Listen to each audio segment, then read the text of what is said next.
Buenos días, buenas tardes a todos nuestros colegas, amigos y clientes que nos acompañan este día en nuestra primera transmisión de un webinar organizado por el Comité COIBE de nuestra firma Russell Bedford. El día de hoy traemos un tema bastante interesante para platicar con ustedes.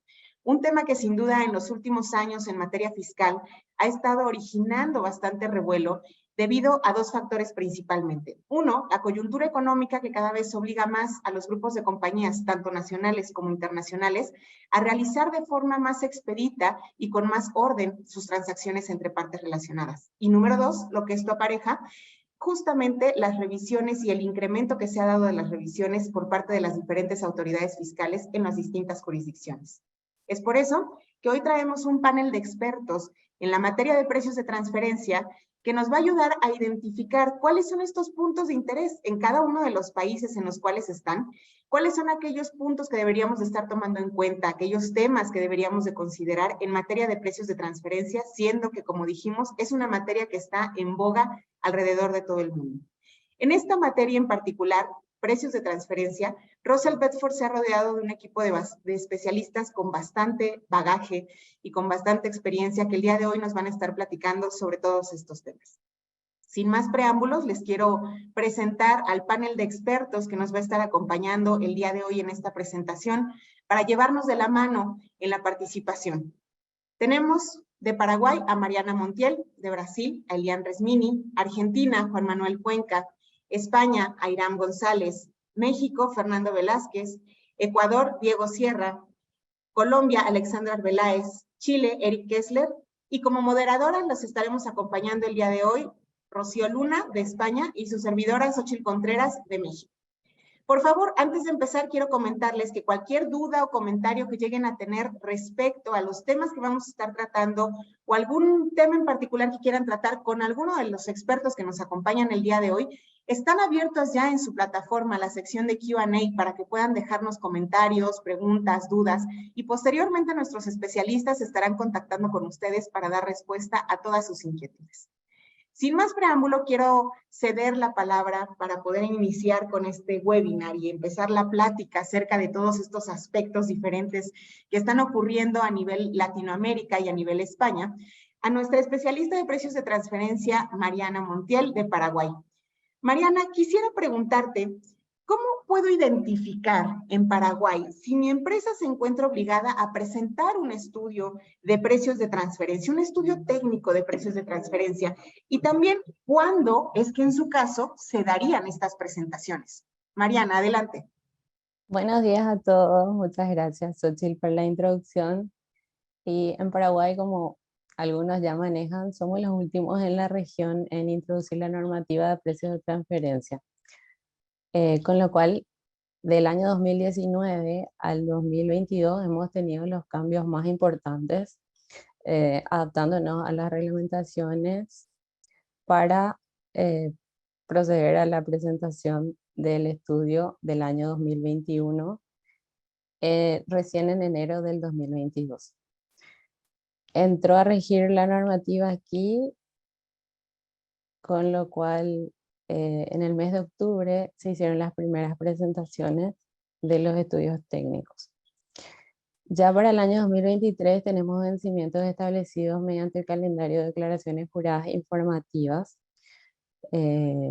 Nuestros sujetos obligados a presentar el estudio son los contribuyentes del IRE que celebren operaciones intercompany con residentes del extranjero o empresas locales cuando la operación para una de las partes esté exonerada, exenta o no alcanzada. Los ingresos que tenemos que tener en cuenta para ver si nos aplica la obligatoriedad son los ingresos brutos en el ejercicio inmediato anterior que fueran superiores a 10.000 millones de guaraníes, que es aproximadamente 1.5 millones de dólares. Además de esto, están obligados a presentar el estudio los contribuyentes del IRE que realicen operaciones con jurisdicciones de baja o nula tributación, o usuarios de zona franca o maquiladoras. Siempre que la presunción de esta vinculación no haya sido desvirtuada, tenemos un apartado especial dentro de la ley donde se permiten presentar ciertas documentaciones a la administración tributaria, con lo cual, bueno, se desvirtúan estas vinculaciones preceptivas y el contribuyente quedaría exceptuado de presentar el estudio. El plazo de presentación la tenemos fijado 7 meses posteriores al cierre de cada ejercicio fiscal. En el caso de contribuyentes que cierren el 31 de diciembre, los estudios estarían presentando en julio del siguiente año. Para contribuyentes que tengan cierres fiscales del 30 de abril, los estudios deben presentar en noviembre del siguiente año. Y contribuyentes que tengan cierre del mes de junio, presentan el estudio en enero del ejercicio posterior. Tenemos sanciones por falta de presentación, es aproximadamente $213, y eso es, digamos que así, la respuesta precisa a la consulta, Xochitl. Sí, Perfecto, Mariana. Oye, todo un reto realmente que Paraguay se esté incorporando a este tema de precios de transferencia, que además sus pares en América Latina, como vamos a ver más adelante, tienen ya un camino recorrido mucho más amplio, pero la experiencia en Paraguay pues definitivamente va a ser muy valiosa tanto para nuestra red como para todos los grupos de compañías multinacionales que lleguen a tener alguna afiliada en este país para poder documentar de manera correcta. Muchas gracias, Mariana, por tu participación y por esta explicación tan puntual respecto a este tema. Ahora yo quiero preguntar, en este mismo orden de ideas, a Elian de Brasil. Elian, siempre hemos tenido la idea, todos nosotros que estamos en precios de transferencia o incluso en la parte fiscal, que Brasil ha sido un país que muchas veces o se ha mantenido al margen de las regulaciones de precios de transferencia o tiene regulaciones tan específicas y tan especiales que a veces es incluso complicado de abordar desde la perspectiva global. Yo con esto te pregunto, con base en estos cambios que se han promovido por la medida provisional número 1152, que se da además apenas en 2022, ¿aplica la metodología de precios de transferencia? Y además, con base justamente en esta medida provisional, ¿deben realizarse ajustes de precios de transferencia? ¿Cómo lo ves tú, Elian? ¿Qué nos puedes decir al respecto? Buenos días a todos. Realmente el Brasil está desde 2017 tentando fazer a conversão delas estándar pela OCDE. Em 2018 também teve projeto de harmonização com os modelos da OCDE para tentar adaptar nossa legislação ao modelo internacional. Lá em 2019, nós também tivemos conjunto de sanar a divergência entre os modelos, que é muito diferente de outros países, mas a marca, se 2022, com a medida provisória 1152, que trouxe realmente uma adoção diferente das normas internacionais. Tá? Tens que a obrigação em 2023, adoção operativa, tens uma factura suplementares, 8 de 2023, né, que trouxe o marco mais importante para a legislação brasileira. Tienes a vigência para entrar na adoção obrigatória das novas regras lá em 2024. Mas o objetivo principal dessa novas regras, nova medida provisória que tem trazido para nós, é a integração do Brasil pela cadeia global dos valores do grupo multinacionais, que é o principal ponto, porque tem muitas diferenças entre a legislação brasileira, por exemplo, referente ao preço de transferência com outros países, a norma da CDI. O principal é eliminar as possibilidades das dobles posições, causava várias situações decorrência disso, e duplas imposições. A mais principal é a adoção do principal plena competência, que é dos principais objetivos que essa medida provisória tem trazido para a legislação referente a preço de transferência. A aplicação, realmente a aplicação do preço de transferência é aplicada nas bases de cálculo do imposto sobre a sociedade, as contribuições da ganância, né? As pessoas jurídicas domiciliadas no Brasil, que realmente as operações vinculadas às partes relacionadas ao exterior. Uma como as principais aplicações, que é uma diferença, abarca as operações realizadas por uma pessoa física, a jurídica, residente do domiciliado do Brasil, com qualquer entidade, incluso uma parte correlacionada, residente domiciliado do país, ou agrava a renta que ela grava em uma taxa máxima inferior a 17%, que é uma situação que realmente mudança para nós muito importante. A vigência, como falado já, tienes 1º de janeiro de 2024, mas com toda a opção para quem quiser a partir de 1º de janeiro de 2023. Os principais cambios que trouxe a medida provisória em relação a que nós tínhamos vigente acá, que é a legislação 9.930, 1996, em relação à nova medida provisória, dos mais importantes é que a aplicação que nós aplicávamos para cálculo de preços de transferências, que são as importações de bens, serviços, direitos e operações financeiras. Com a nova medida provisória, qualquer relação comercial e financeira entre os mais países relacionados. Então, tem uma grande diferença em relação a isso. Nós anteriormente, com a legislação, a nova lei 9.930, tínhamos que margens de benefícios fixos. Agora, com a nova medida provisória, margens com reais, transações delimitadas. Bem diferente, muda completamente o cenário. A ausência de análises econômicas, análise compatível com as funcionalidades realizadas, ativos utilizados e riscos assumidos. Outra situação que nós temos métodos elegidos, que resulta o ajuste fiscal mais baixo.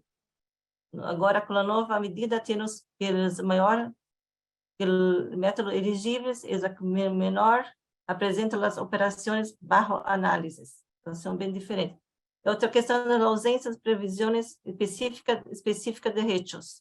Nós agora passamos a ter disposições específicas das intangíveis, serviços intragrupo, atuando com custos compartidos, estruturações empresariais e regalias, reduzindo o pago de regalias. Essas situações têm possibilitado o Brasil poder ser mais competitivo, ter mais operações e trazer mais investimentos para o Brasil, com essa nova mudança na nossa legislação. Qué interesante, Elian. Definitivamente un cambio abrupto en la legislación brasileña que además va a incorporarlos al mundo en este tema de precios de transferencia. Seguramente también habrá muchas dudas de parte de diferentes clientes y empresas que busquen ahora tener inversiones y que también busquen cumplir con esta nueva normatividad de precios de transferencia. Muchas gracias, Elian. Hola a todos, yo soy Rocío Luna, la otra moderadora, participando desde España. Buenos días a los participantes del continente americano, buenas tardes a los participantes desde España. Ahora vamos a introducir a nuestro siguiente panelista que nos habla desde Argentina, Juan Manuel Cuenca. Juan Manuel, sabemos que Argentina, y a ver si en la presentación, por favor, perfecto. Sabemos que Argentina es uno de los países en Latinoamérica que son pioneros, ¿no?, en precios de transferencia, porque las normas datan desde 2001. Sin embargo, en 2020 habéis tenido la primera gran reforma. Dinos, Juan Manuel, en el marco de dicha reforma, ¿hay algún tema novedoso de impacto efectivo para los contribuyentes del cual tú nos puedas hablar? Hola Rocío, hola panel en general, bueno, buenos días, buenas tardes. Sí, a ver, Argentina tal vez a diferencia de lo que es Paraguay y Brasil, Brasil obviamente tiene su historia, pero está cambiando a normas OCDE, y bueno, Argentina viene con un historial bastante grande, pero en el cual a lo largo de muchos años ha tenido pocas modificaciones. Estuvo esta gran reforma. Esta gran reforma posiblemente tiene 4 o 5 capítulos importantes, pero muchos de los capítulos que toca, caso de, por ejemplo, intangibles, reestructuraciones de negocio, benefit test, eran aspectos que en cierta manera ya venían, aunque sean mencionados en lo que podían ser los lineamientos de la OCDE o en la misma ley del impuesto a la renta en Argentina. Ahora, surgió un tema en la norma que entiendo es bastante novedoso, o al menos no lo escuché tan tangiblemente en algunas otras jurisdicciones, que es el de intermediarios. Es decir, digamos, cuando las compañías operan con algún tipo de intermediario internacional, que pudiera ser vinculado, o que el proveedor o cliente final de los bienes pueda ser vinculado. Si una de las dos partes es vinculada, se aplica este capítulo. Es importante tener en cuenta también un poco el contexto de Argentina. Como todos sabrán, la Argentina está atravesando un proceso, diría una situación económica bastante delicada, donde uno de los principales problemas que hay es la ausencia de dólares en Argentina. Entonces, lo que la autoridad fiscal vio es que en algunos casos habían esquemas de negocio planteados en los cuales habían intermediarios y de que esos intermediarios tal vez se quedaban con excesiva ganancia en el marco de la operación. Entonces, puso en juego esta norma, en síntesis, resumiéndolo. El intermediario en Argentina, a efectos de la definición de intermediario, se entiende por intermediario una compañía que participa en la compra y venta de bienes con la finalidad de mediar en la comercialización de los bienes sin tener la posesión física de los mismos. Entonces, en el gráfico hay un poco lo que se puede advertir, es lo lógico, digamos, de lo que es un trader, un intermediario, donde el bien va digamos, de un cliente o de un proveedor a un cliente, pero que la facturación va del proveedor del bien a un tercero o a un sujeto en el exterior, y esa facturación viene de este sujeto del exterior a el contribuyente argentino, si se quiere, ¿no? Entonces, ahí se entiende, digamos, que si la factura viene de un sujeto y el bien viene de otro, ese sujeto que factura se lo entiende como intermediario.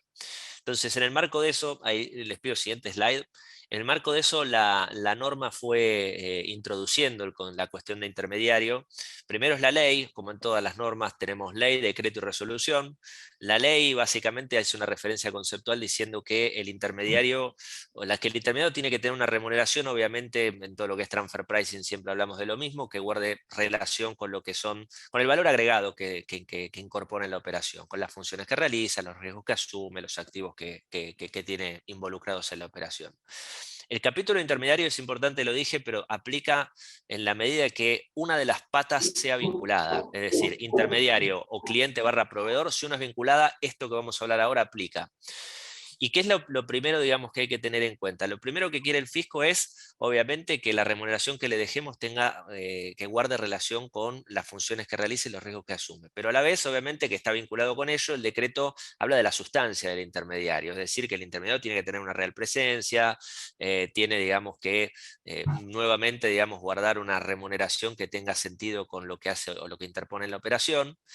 Y después aparece finalmente la resolución general, la 4717, que ahí está en la siguiente slide, que básicamente lo que incorpora también como adición es, ok, si vos, compañía argentina, operás con un intermediario internacional, yo quiero que vos me guardes, no hay que presentarlo en el informe hay que incorporar un análisis funcional del intermediario, pero lo que sí te pide la norma es que adicionalmente tenés que conservar y mantener determinada documentación del intermediario. Esto es un dolor de cabeza, porque cuando se lo planteamos a los clientes implica tener que ir a las casas matrices y plantear un poco toda esta situación, donde el fisco está empezando a pedir información de esta que se plantea acá.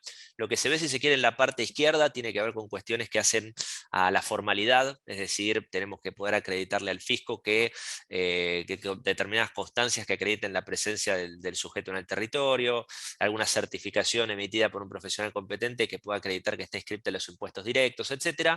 Pero lo más relevante es lo que tenemos del hemisferio o la parte derecha, que también el fisco quiere ver los estados contables auditados del intermediario, y lo más doloroso en cuanto o lo más impopular, mejor dicho, cuando hablamos con los clientes, es que lo que nos piden es que también contar con una certificación de un tercero independiente en la jurisdicción de origen de los márgenes de rentabilidad, es decir, de los precios, de los costos y de los gastos involucrados en la operación.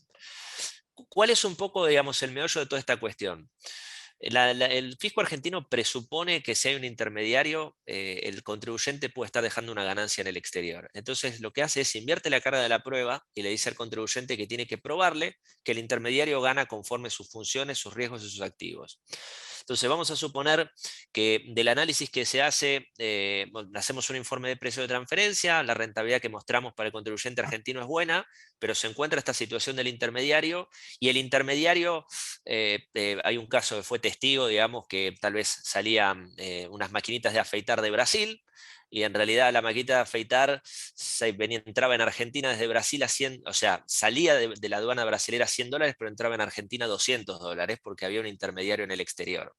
Entonces ahí la discusión pasaba por, ¿está bien que el margen de rentabilidad del intermediario sea, en ese caso, del 100%? Porque el final de la cuestión es que si no podemos acreditar eso, el excedente de ganancia que obtiene el intermediario, la norma argentina dice que uno la tiene que considerar como un ajuste a la base imponible del impuesto a la ganancia en Argentina. Es decir, si hacemos un análisis, tenemos la certificación del tercero independiente, vemos la rentabilidad, se compara esa rentabilidad contra un set de empresas comparables y esa rentabilidad es excesiva, ese excedente de ganancia debería atraerse a Argentina como un ajuste a la base imponible. Entonces, esto está muy observado, obviamente, por la situación delicada que tiene Argentina, como decía al principio, de salida de divisas, de falta de dólares, y por ende también obviamente tiene connotaciones aduaneras, porque puede implicar una incorrecta valoración, digamos, de los productos en aduana. Es un tema, digamos, que está hoy muy en discusión, digamos, con la autoridad fiscal, y están empezando a caer algunas pequeñas inspecciones donde ya están empezando a solicitar esta información que es bastante sensible. Con lo cual, nada, es un tema novedoso y que creo que las normas en principio, por lo menos de las que yo tengo conocimiento, no lo atacan directamente, así que me pareció bueno traerlo al panel. Muy bien, Juan Manuel, muchísimas gracias. Bueno, pues gracias por tu intervención y por tu exposición, ha sido realmente interesante. La experiencia de otros países al final nos ayuda a todos los demás a ver un poco por dónde pueden ir los tiros, ¿no? Un poco la tendencia a nivel internacional en precio de transferencia, y eso siempre es positivo. Bueno, pues ahora pasamos a España. En España va a hacer la exposición nuestro compañero Airán González. Buenas tardes, Airán. En el caso de España, la legislación, al igual que en otros muchos países de la zona LATAM, se inició hace mucho tiempo, en el 2006, la legislación de precio de transferencia. Luego tuvo un posterior desarrollo en el 2009. Sin embargo, como ahora nos explicará Airán, la rigurosidad de la autoridad tributaria, del fisco, no ha sido la misma en los inicios que en la actualidad. Y por otra parte, se están definiendo con los años y con la experiencia de muchas inspecciones, de las cuales nos va a hablar ahora Airán, se están definiendo ciertas líneas rojas de las que podemos avisar a nuestros clientes que si se traspasan, pues la autoridad tributaria tiene el foco puesto sobre ellas y bueno, pues eso puede atraer las inspecciones, ¿no? a las empresas. ¿Qué puedes decirnos, Airán, de todo esto? Muchas gracias, Rocío. Buenos días, buenas tardes a todos. Efectivamente, Empresas de Transferencia tiene una larga historia en España y esto hace que tengamos una administración altamente profesionalizada y cada vez más técnica y más perfeccionada en cuestiones de empresas de transferencia. Al final, la obligación de documentación viene existiendo desde hace varios años. A nivel de requerimientos y de tipos de documentos que sean requisitos en España, no hay una gran diferencia respecto a lo que propone la OCDE. Pues tenemos, como vemos en pantalla, el country by country, tenemos el master file a nivel de grupo, tenemos el local file y algún tipo de declaración informativa. Y uno de los aspectos importantes, a diferencia de como comentaba Mariana en Paraguay, es que en España el informe no ha de presentarse en una determinada fecha. Lo que pone la normativa española es que el informe tiene que estar a disposición de la Administración Tributaria en la fecha en la que se presenta el impuesto sobre sociedades, que viene siendo 7 meses y 25 días después del cierre del ejercicio. Esto históricamente hacía que muchos de nuestros clientes pues, no se tomaran esta fecha como un deadline fijo o como un hard deadline y empezaran a la preparación del informe pues, con posterioridad. Lo que estamos viendo en los últimos ejercicios de inspección es que la Administración española está siendo cada vez más intransigente y mucho más inflexible en cuanto al plazo que da el contribuyente de aportar esta información. Como decimos, Empresas de Transferencia lleva años implantada en España, entonces normalmente en ejercicios de inspección lo que vemos es que en la primera solicitud de información ya se requiere del informe de Empresas de Transferencia y si en la primera visita de inspección no está disponible, estamos encontrando con que la Administración nos suele dar un plazo de entre 24 y 48 horas para aportar la información. Evidentemente, si tenemos algo preparado y el cliente tiene al menos un buen borrador, es útil, pero si no tenemos nada preparado, evidentemente 48 o 24 horas no es suficiente para atender esos requerimientos. Y en línea, y podemos pasar a la siguiente diapositiva. Al final, como decía, la administración española cada vez está más profesionalizada, tiene un conocimiento técnico y una especialización mucho más profunda en materia de precios de transferencia.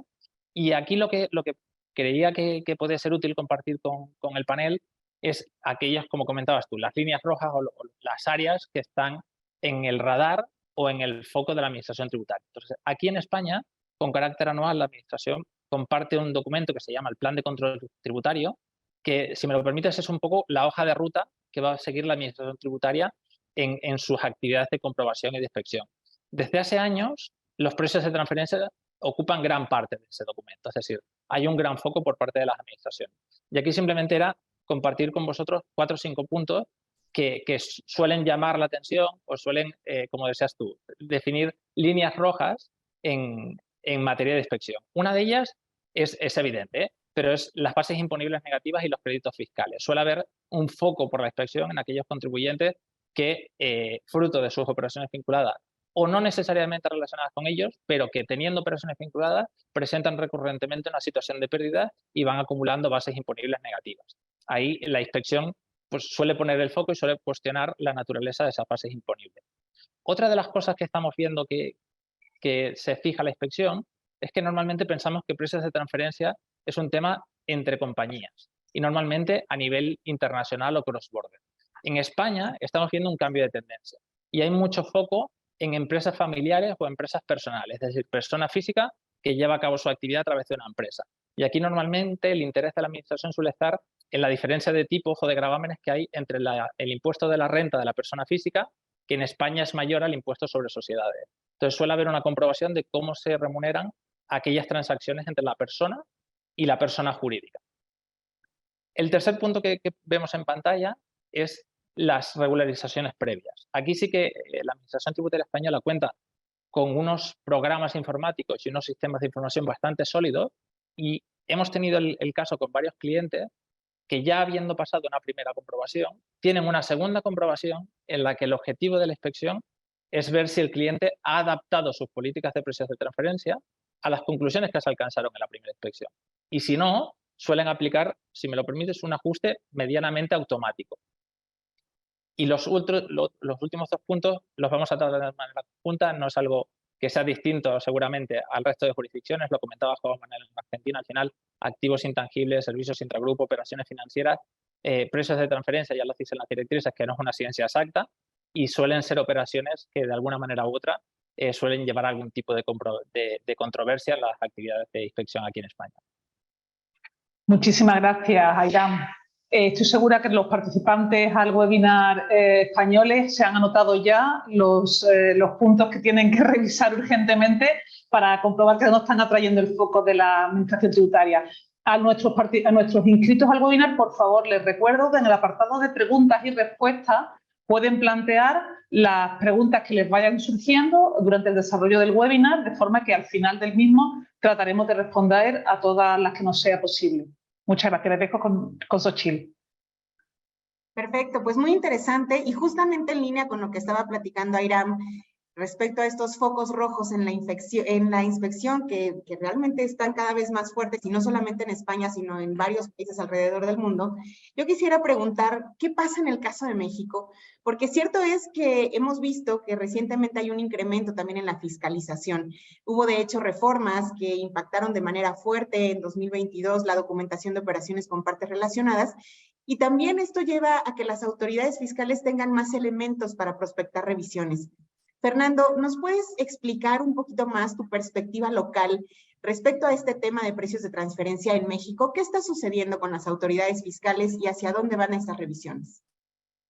Claro que sí, Xochitl, con todo gusto. Muy buenos días a todos. Como bien comentas, en México, que también tiene una larga tradición en materia de precios de transferencia, justamente se dieron algunos cambios bastante importantes en cuanto al cumplimiento de las obligaciones en materia de precios de transferencia, por lo cual vamos a platicar un poquito de esto. El primer cambio que creo que es importante y debemos comentar y que realmente nos ha generado una problemática bastante importante, dadas las fechas que tenemos establecidas en México para cumplir con las obligaciones en materia de precios de transferencia, principalmente hablando aquí en México de una declaración informativa de operaciones con partes relacionadas y el local file, que en general justamente una modificación para el año del 2022 es que esta información se debe de presentar el 15 de mayo de cada año. Este cambio es que se estableció que se deben usar como comparables información financiera de un solo ejercicio y además que dicha información debe corresponder al mismo ejercicio sujeto a análisis.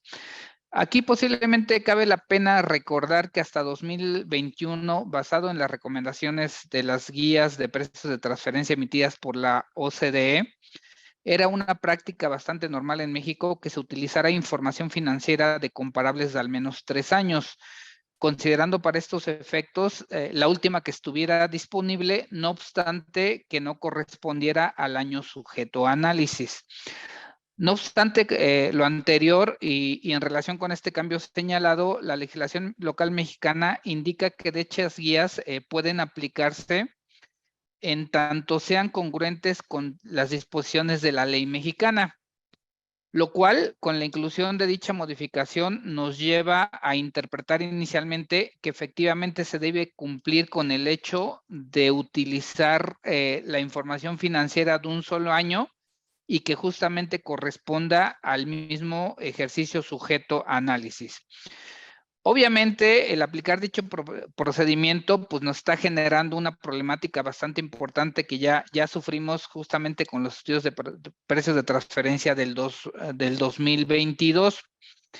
¿Cuáles son estas problemáticas? Pues entre otras es que a la fecha en que teníamos que llevar a cabo el cumplimiento de precios de transferencia, esto es como les comentaba el 15 de mayo, en este caso del 2023, la realidad es que las bases de datos que utilizamos para la obtención de las comparables aún no contaban con toda la información relativa al último ejercicio fiscal, lo cual en la práctica pues nos llevó a utilizar las que estuvieran disponibles, lo cual estrictamente nos llevaría a que no cumplimos adecuadamente con la obligación.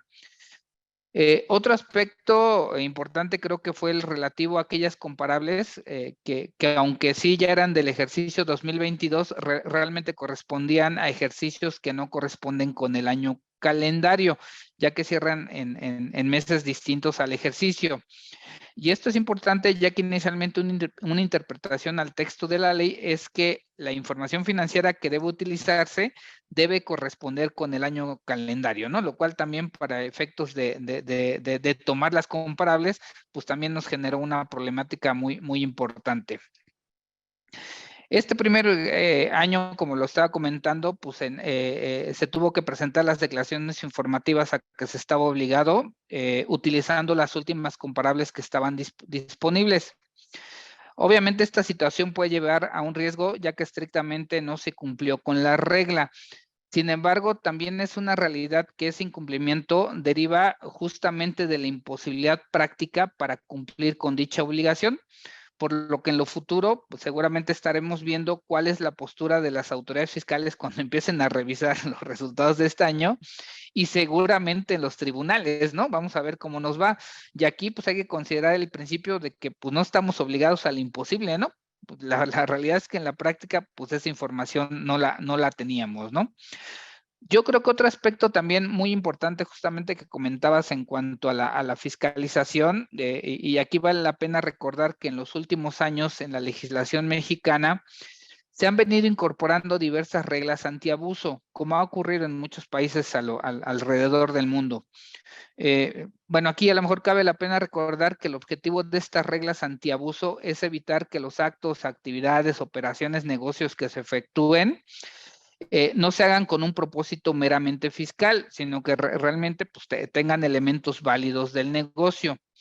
En este sentido, en el 2022 se incorporó una nueva regla en la que se establece que las autoridades fiscales, en caso de que estén ejerciendo sus facultades de revisión, pueden determinar la simulación de actos jurídicos respecto de operaciones específicamente con partes relacionadas.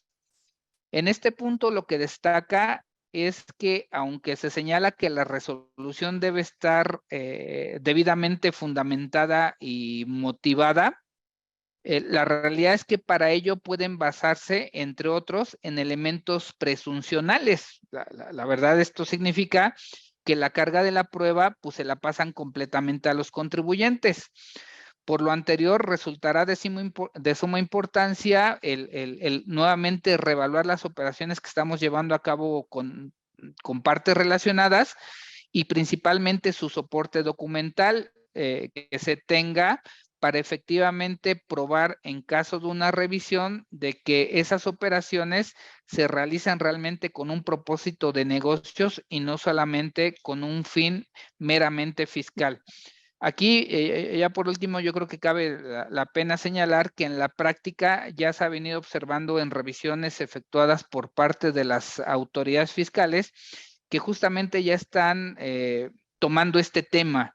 Y si efectivamente no se proporcionan los elementos documentales pertinentes para soportar la razón de negocios y materialidad de las operaciones, las autoridades fiscales están llevando a cabo la recaracterización de las operaciones involucradas, lo cual, pues esto es muy importante porque puede implicar, entre otros aspectos, que la autoridad fiscal desconozca deducciones o acreditamientos que podrían conllevar al pago de impuestos omitidos que sean determinados, adicionados con los accesorios y multas. Esto, pues obviamente puede generar un efecto económico muy importante para los contribuyentes. Insisto, hay que tener en cuenta que en México también la administración tributaria ya tiene muchísimos años de experiencia y la verdad es que hace revisiones muy especializadas y muy específicas de estos aspectos. Entonces, no queda otra más que a nosotros de este lado como asesoras y nuestros clientes amigos, realmente trabajar en reevaluar este tipo de operaciones y dejarlas debidamente soportadas para cumplir en todos los aspectos de precios de transferencia. Qué interesante, Fernando, qué interesante porque efectivamente México ya trae un largo camino recorrido y siento que todavía va a dar para mucho más con todo esto que nos acabas de comentar. Los contribuyentes mexicanos pues estar muy listos y muy activos con todos estos requerimientos porque efectivamente, como lo dices, en la práctica ya hemos visto que sí se solicita este tipo de información, ya no es simplemente a lo mejor el clásico que te dicen que van a solicitar la información para asustarte en materia de precios de transferencia. La realidad es que en las revisiones que hemos atendido a nuestros clientes mexicanos, sí hay un incremento en el nivel de detalle de la información que se solicita. Muchas gracias, Fernando. Gracias. Y siguiendo con la experiencia de América Latina, ahora vamos a pasar a Ecuador. Y para esto cedo la palabra a Diego Sierra, nuestro experto de la Oficina de Ecuador. Diego, quisiera que nos platicaras, que nos comentaras algo en el panel respecto a qué beneficios ves tú desde la perspectiva local de elaborar un estudio de precios de transferencia y más aún si el hecho de realizar estos estudios de precios de transferencia tiene montos mínimos, cuáles son las reglas que en Ecuador están actualmente vigentes y si hay algún caso de interés en particular que pudiera ejemplificar cómo se están vinculando estas reglas de precios de transferencia, estaría excelente. Adelante, Diego. Muy buenos días con todos los participantes. Sí, hoy en día estamos viendo que los precios de transferencia, realizar un análisis, un estudio de precios de transferencia, más que un requerimiento para presentación de la administración tributaria, pues lo estamos tomando como una estrategia, una planificación fiscal de las compañías. Que eso quitamos ciertos tabúes en el cual más lo veían como un control fiscal y ahora nosotros lo estamos proponiendo como un tema de planificación. Ahora bien, en nuestro país, obviamente, los requerimientos son básicamente dos, sí, y se miden por montos y por el monto de las transacciones. Es decir, que si usted tiene montos que llegan hasta 3 millones de dólares, que superan los 3 millones de dólares con partes relacionadas, únicamente presentarán un anexo, ¿sí? En el cual ustedes van a describir a la administración tributaria qué tipo de transacciones están realizando. Menos de 3 millones de dólares, ustedes absolutamente no tienen ninguna obligatoriedad. Pero si el monto con partes relacionadas supera los 15 millones de dólares, obviamente estarán sujetos y obligados a un estudio de precios de transferencia que se presentará de forma conjunta con el anexo de partes relacionadas. Básicamente, esos son los requerimientos aquí a nivel Ecuador se siguen los mismos lineamientos de la OCDE, ¿sí? Entonces, en ese hablamos un lenguaje global, no hay ningún problema, básicamente eso. Ahora, que existen exenciones, sí, hay exenciones. Por ejemplo, si una compañía tiene un impuesto causado superior al 3% sobre sus ingresos gravables, independientemente del monto de las transacciones, así superen los 15 millones de dólares, está exento, sí, del informe de precios de transferencia y el anexo a partes relacionadas. Y obviamente otro requisito es, obviamente, el no trabajar con paraísos fiscales. Ahora bien, eso es a nivel general y de forma global que siempre nos consultan si están sujetos o no a realizar un estudio de precios de transferencia. Entonces nosotros indicamos los montos mínimos de los cuales son sujetos y la obligatoriedad que tienen cada uno de ellos. En estos últimos años no ha habido mayores cambios a nivel tributario. Adicional, nuestra administración tributaria ha venido de menos a más, ha mejorado todos los controles, las medidas antiabuso. Sí, respecto al control, se quitó esa famosa presunción de que si usted tiene operaciones con alguna compañía que supere el 50% de sus compras o de sus ventas, automáticamente existirá una presunción de relacionada, ¿sí? Entonces se quitó esa famosa presunción que traía bastantes problemas a las compañías acerca de establecer alguna relación cuando en realidad no la existía. Y bueno, hoy en día estamos viendo el tema el precio de transferencia en exportaciones de banano, que ha sido un tema bastante discutido aquí en el Ecuador, de los commodities, y más es un tema de una regla antiabuso, que significa para controlar esta transferencia de banano hacia el exterior. Entonces, para evaluar si las exportaciones de banano pactadas entre partes relacionadas cumplen con el principio de plena competencia, se deberá comparar el precio de exportación pactado con partes relacionadas versus el nuevo precio comparable. Este nuevo precio, sí, para control de todas estas compañías, será publicada por nuestra administración tributaria, sí, en base al ejercicio fiscal inmediato anterior, de tal manera que se pueda hacer ese match en el precio actual versus el precio comparable. Para la comparación a las diferentes regiones, sí, para el tipo, la evaluación de banano tipo de calidad 22XU, que es un tipo de caja de banano, se realizará una comparación mensual con los precios por kilogramos obtenidos, sí, básicamente lo establecido la administración tributaria bajo 3 aspectos. En Rusia, sí, tomando en consideración el portal de Servicios Federal de Aduanas de Rusia. Para la Unión Europea, la Oficina Estadística de la Unión Europea, y exportaciones de banano u otros destinos, se tomará como referencia el portal de Departamentos de Agricultura de los Estados Unidos. Con esto, prácticamente la administración tributaria utiliza esta medida antiabuso y delimita específicamente las condiciones para su aplicación en el tema de que todos estos commodities se trabajen en un principio de plena competencia. Sí, eso es lo que les puedo decir a nivel de Ecuador, sí, y referente a las reglas y a lo que estamos viviendo actualmente.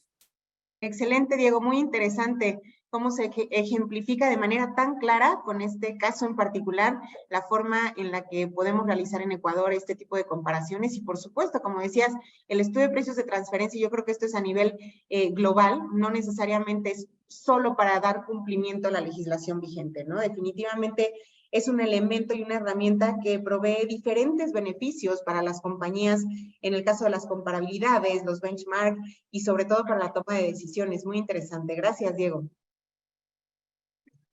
Gracias, Xochitl. Bueno, ahora, antes de continuar con la exposición de Chile, que va a realizar nuestro compañero Eric Kessler, recordarles que tienen en el apartado de preguntas y respuestas, poder ir planteando las preguntas que se les vayan surgiendo a medida que avanza la presentación. He visto que ya lo están haciendo, se están contestando de la mejor manera posible, pero en cualquier caso, si consideran algunos de ustedes que alguna pregunta se ha quedado sin resolver, al final del todo pondremos los correos electrónicos de todos los panelistas para que tomen nota y puedan preguntarles a cada uno individualmente lo que consideren que se haya quedado sin resolver durante el webinar. No obstante, estamos entre todos tratando de responder sobre la marcha.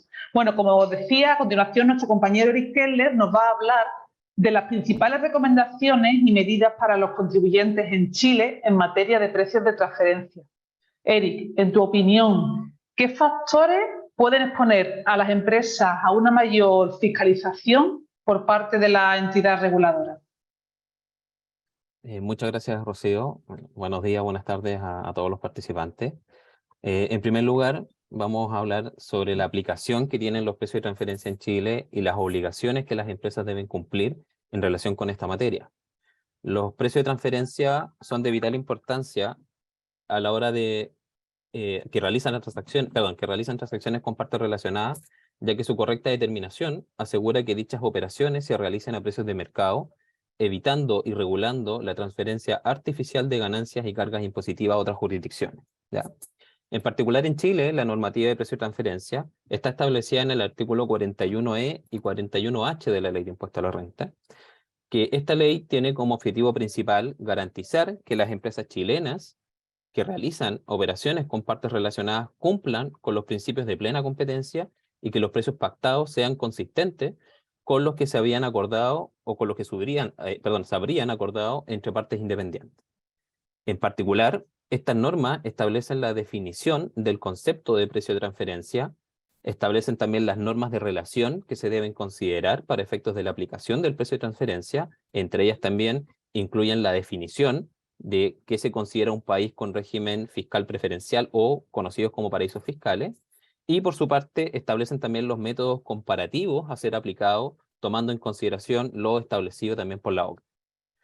Actualmente, las empresas deben presentar en Chile una serie de declaraciones juradas relacionadas con el precio de transferencia, las cuales se han implementado de forma gradual desde el año 2013, cuando partimos con la declaración jurada 1907, que está relacionada al estudio como tal, al estudio de precio de transferencia, y la última que se agregó fue el año 2020, en donde se implementaron las obligaciones de presentar el archivo local y el archivo maestro si se cumplen los requisitos respectivos para poder cumplir con ellos. Esto representa lo nuevo que es en Chile este tema y lo que aún falta por aplicar, en especial en materia de fiscalización, ¿ya? No sé si podemos pasar a la siguiente lámina.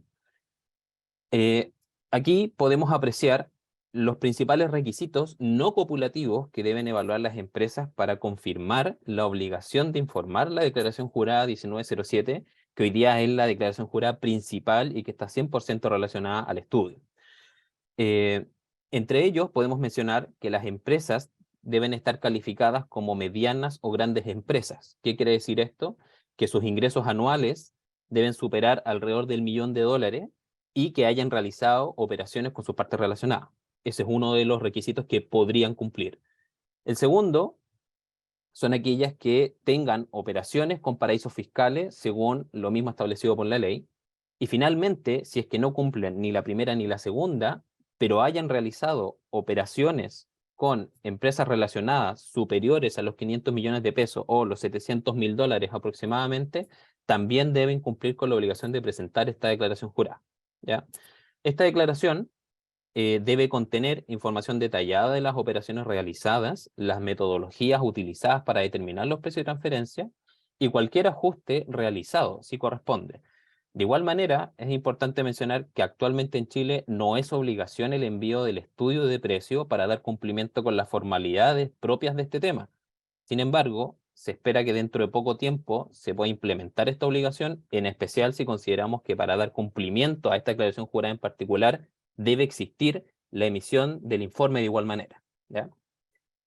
Es fundamental destacar que el cumplimiento adecuado de las obligaciones de precio de transferencia no solamente garantiza el cumplimiento normativo, sino que también reduce el riesgo de ajustes y sanciones por parte del ente fiscalizador. Además, una adecuada gestión de los precios de transferencia puede contribuir a la optimización de la carga tributaria y a la prevención de conflictos con las autoridades fiscales, ¿ya? Respecto a las recomendaciones para cumplir adecuadamente con las obligaciones de precios de transferencia, es que las empresas deben mantener la documentación adecuada que respalda la correcta determinación de estos precios de transferencia. Esto implica mantener registros precisos de sus transacciones, los métodos utilizados, los análisis comparables evaluados y cualquier otra documentación relevante que sustente los precios pactados.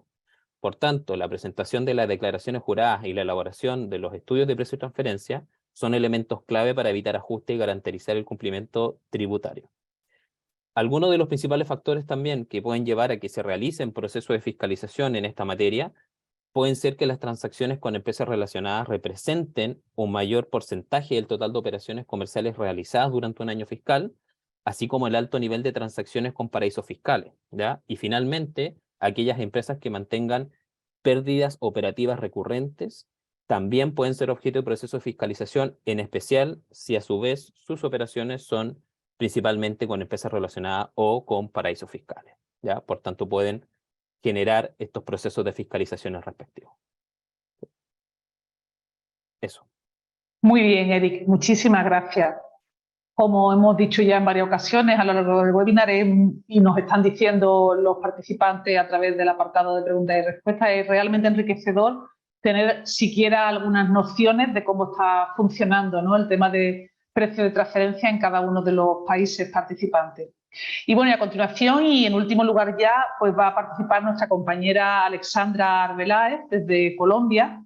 Ella pues nos va a decir si en Colombia existe alguna obligación en materia de precios de transferencia frente a vinculados económicos nacionales y posteriormente pues nos va a explicar cuáles son las limitaciones de deducibilidad en el impuesto de renta que se levantan para los obligados que apliquen este régimen de precio de transferencia. Así que cuéntanos, Alexandra, ¿qué puedes decirnos sobre este tema?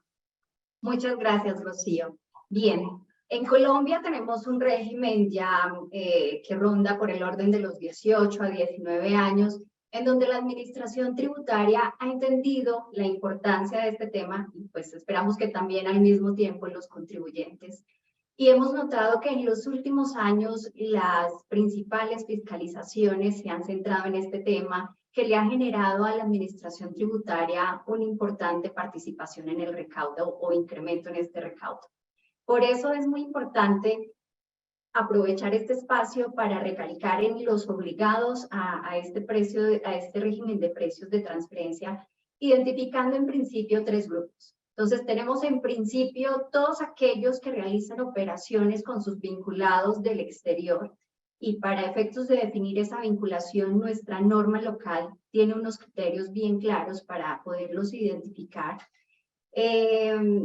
Y adicionalmente, tenemos también, contestando tu pregunta, una particularidad que está como en el medio de lo que plantean otros regímenes como el mexicano, que sí tiene bajo el régimen de precios de transferencia todas aquellas operaciones realizadas con vinculados nacionales.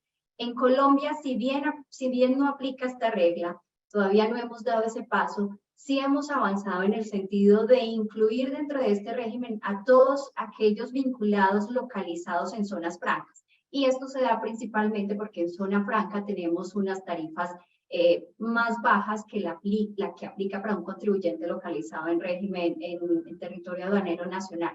Pues siempre que los contribuyentes de zona franca cumplan con ciertos requisitos, aplica una tarifa más baja que la local, que es una de las más altas que tenemos inclusive a nivel de la OCDE. Entonces, eso se genera una motivación para que los contribuyentes quieran trasladar utilidades a sus países y por ello se han incorporado dentro de los obligados a cumplir el régimen de precios de transferencia también este grupo.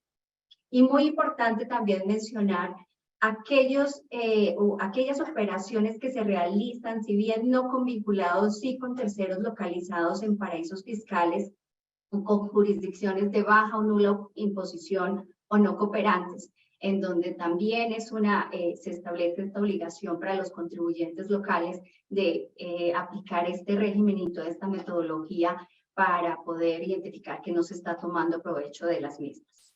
Muy bien, y asimismo también tenemos que localmente aplican 2 tipos de obligaciones. Entonces tenemos en principio una de carácter sustancial, que no es más que la de cumplir el principio de plena competencia, pactando con los vinculados los mismos precios y condiciones que pactaría con terceros, y para dar cuenta del cumplimiento de esta obligación sustancial, nos apoyamos en unas obligaciones de carácter formal.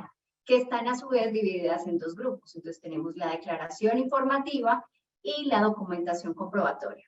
En esta documentación comprobatoria se incluyen la información general de las operaciones realizadas, valores, identificación de las partes relacionadas, y en la documentación comprobatoria ya vamos a partir de un análisis más detallado, entrar a explicar mucho más de esas operaciones.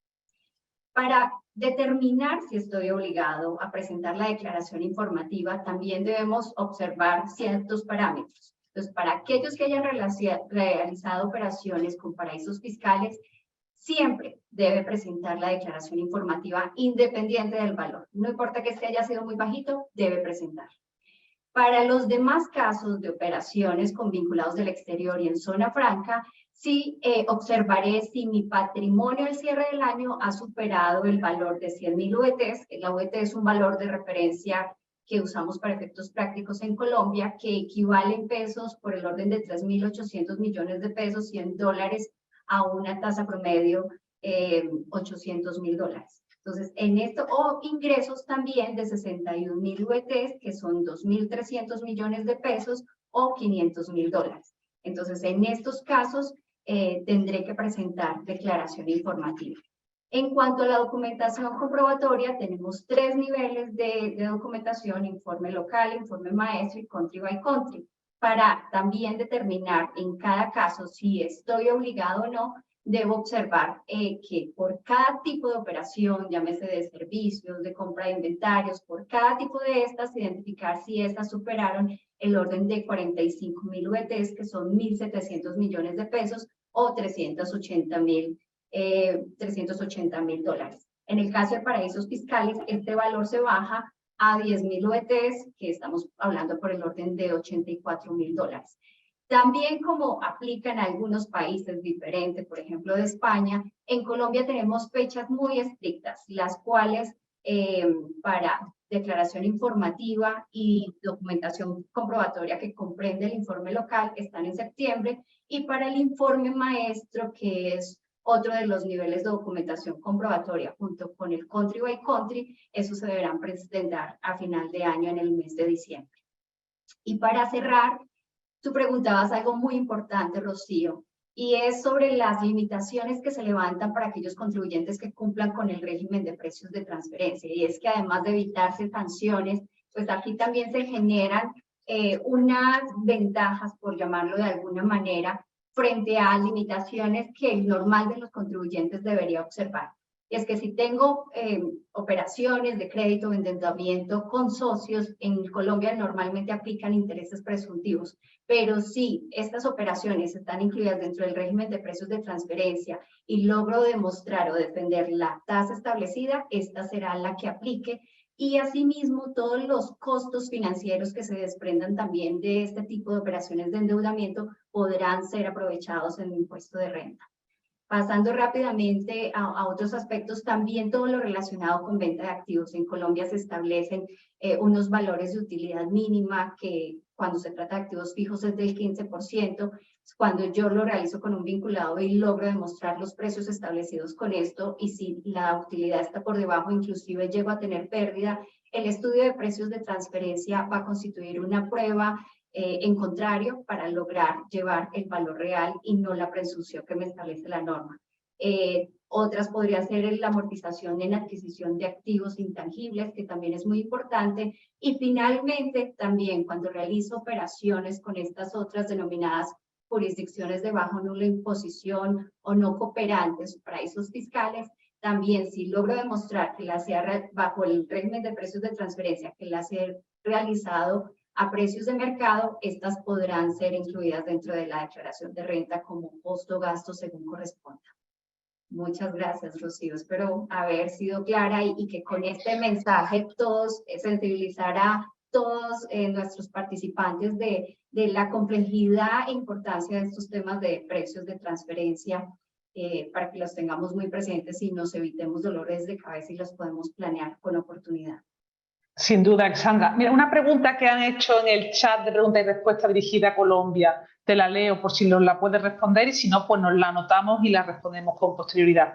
Nos dice Edgar Navarro, en el caso colombiano, los vencimientos de presentación del local file inician en el mes de septiembre, unos 5 meses después de declarar el impuesto a la renta, el cual debe corregirse en caso que la revisión de las transacciones con vinculados originen ajustes por precios que no cumplan con el principio de plena competencia. Bueno, más que una pregunta, parece un comentario. No sé si tú tienes algo que añadir. Sí, totalmente de acuerdo con lo que nos dice y por eso aquí la invitación es a revisar el cumplimiento de este principio de plena competencia antes de cerrar el año, antes de presentar la declaración de renta, para no vernos obligados a tener que retroceder en el tiempo y aplicar un ajuste en la declaración de renta y en precios de transferencia que generan sanciones adicionales. Perfecto, Alexandra. Bueno, pues antes de dar paso a Xochitl, que cierre ya el webinar, agradecerles a todos su participación y informarles que el próximo 5 de julio tendremos otro webinar, el Comité de la Región Iberoamericana de Russell Bedford, en este caso del área de impuestos, donde hablaremos de la facturación electrónica y las distintas experiencias y legislaciones existentes en cada uno de los países de dicha región. Bueno, pues de nuevo gracias y te dejo, Xochitl, que cierres el webinar. Muchas gracias, gracias Rocío y gracias a todos nuestros panelistas. Realmente una plática bastante enriquecedora, muy interesante ver cómo cada uno parado desde sus perspectivas locales puede aportar tanto al tema de precios de transferencia y la línea conductual de todo esto es básicamente que precios de transferencia resulta ser muchas veces más, como decíamos, que solo el cumplimiento de una obligación fiscal. Resulta una herramienta de planeación para la toma de decisiones en nuestras compañías, resulta un elemento indispensable y en la red Russell Bedford contamos con los elementos y los expertos necesarios para ayudarlos y soportarlos en cualquier asunto relacionado con sus operaciones con partes relacionadas. Les estamos dejando en pantalla los correos electrónicos de todos nuestros participantes y por supuesto esperamos seguir en contacto con ustedes. Muchas gracias por habernos acompañado en este webinar. Saludos.